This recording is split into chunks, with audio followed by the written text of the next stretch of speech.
Welcome back from that break, and this is Political Arena here on S24 Television.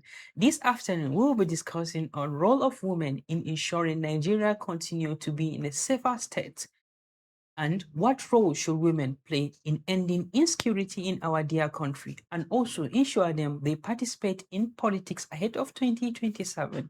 My guest this afternoon is Aisha Ibrahim, a global advocate. Aisha Ibrahim, welcome to Political Arena here on S24 Television. Thank you for having me. And thank you for honoring our invitation. My pleasure. So, if I may ask, when we say women participation in politics or women empowerment beyond political participation, what do we mean by that? The simplest term is when you train a woman, you train a nation. Mm, So when a woman is well schooled, exposed, mm, she would give you children that will not embarrass you tomorrow. That's just the simplest term. of course.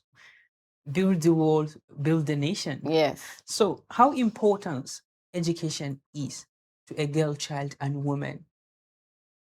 Education is important for everyone. I would emphasize more on women because our culture sometimes has limited women from, advancing in education. And that has subjects a lot of people to relying on certain people, and then they end up, Messing up. not achieving their dreams, living someone else's dream, as a matter of fact.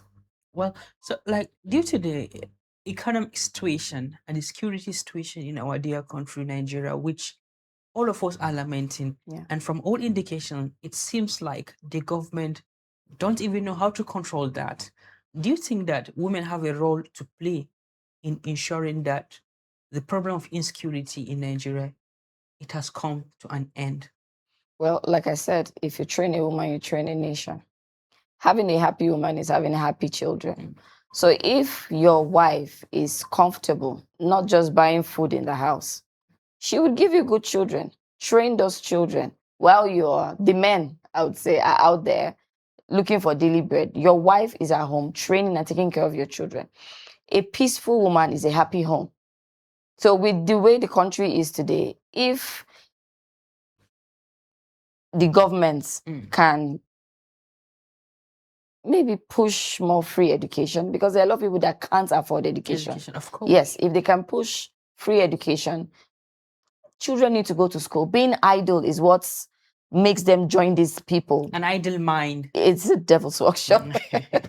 They end up, joining these gangs, and then they become something else. So that is how the society keeps, becoming terrible day by day. As someone that has been using social media, a content creator, an independent woman, and how do you think like empowering women that goes beyond political empowerment? Because we know through empowerment and we know political empowerment. Do you think that empowering women, because we saw some videos where women are being used as imposters, whereby they are the one taking all those sort of arms and ammunition to bandit out there? Do you think that if the government can truly empower women, that empowerment will end the problem of insecurity in our society? Absolutely, yes. And I think one way that this empowerment should happen is by giving grants, accessible grants, not just for a particular set of individuals. It should be accessible to anybody. Just because as long as you're qualified. Yes, as long as you're qualified. And then the criteria should not be a headache, because there are some grants that when you read the requirements, you will give up.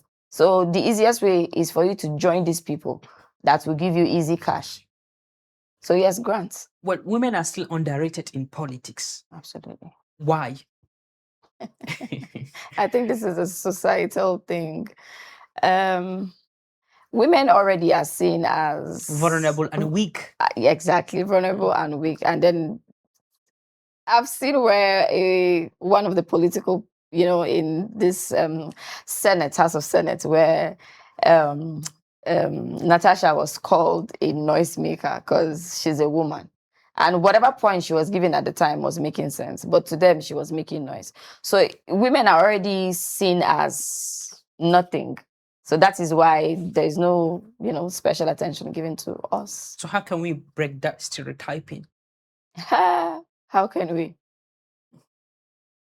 Is it by promoting more awareness among others? Is it by pushing women to participate more in politics? Yes, by pushing more women, but who is willing to push more women into politics? Well, the Because, society itself. right. Yeah. Well, yes, I would say pushing women into politics, the right people into politics. Because, if you push someone that listens to the crowd, Mm. that's going to be a problem. You should have a goal before you join politics. Politics it's really heavy on the head. Yes. So, but some people are still accusing the woman of being not ready to catch the bull by the horn, or even if given the opportunity, they may likely end up embezzling the resources. We saw what happened with the former minister of petroleum. We saw what happened with the former minister of humanitarian, and a lot of scandal. Don't you think that it is the women that they are not yet ready to catch the bull by the horn? That is why men are actually dominating the political space.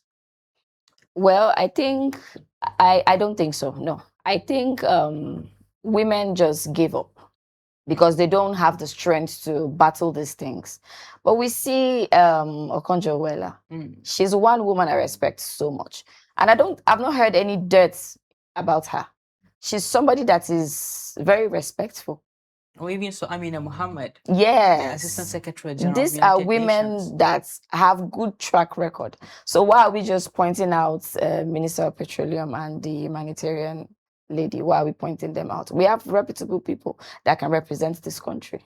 Okay, your call to women out there whom they really want to venture into politics. Because yesterday I interviewed one aspirant that wanted to represent the good people of Kafur and Malumfashi Federal Constituency. She made it clear to me that she joined politics with the intention of serving her own people. And just look at her own bold and courageous step. So, what can you say to other people out there that wanted to follow her own footstep and footprint? I would say don't stop because you're going to be discouraged. You're even going to get paid to leave it. They will give you a very awesome amount to step down for someone else, but don't.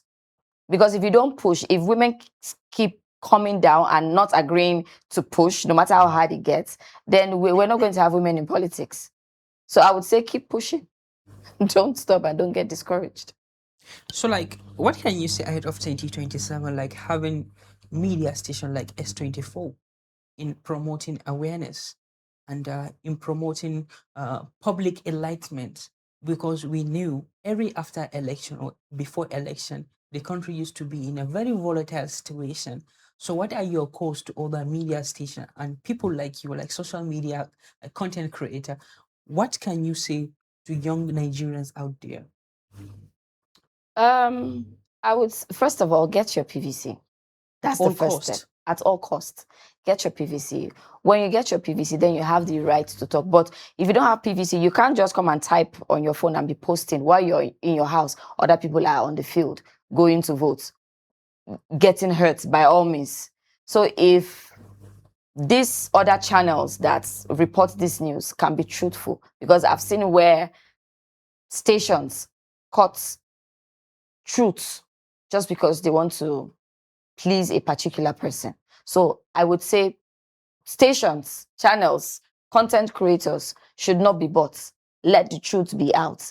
That's the only way we can have anything free and fair in 2027. Well, thank you so much for speaking to us, as you have been always agitating for free, fair, credible, and acceptable election. That is the only way Nigerians can have good and repeatable leadership in Absolutely. 2027. Aisha Ibrahim, it's a pleasure speaking to you here on S24 Television. Thank you for having me. Thank you so much. And this is where we draw the curtain of S24 Political Arena. Stay tuned for our X24 report. Thank you and bye for now.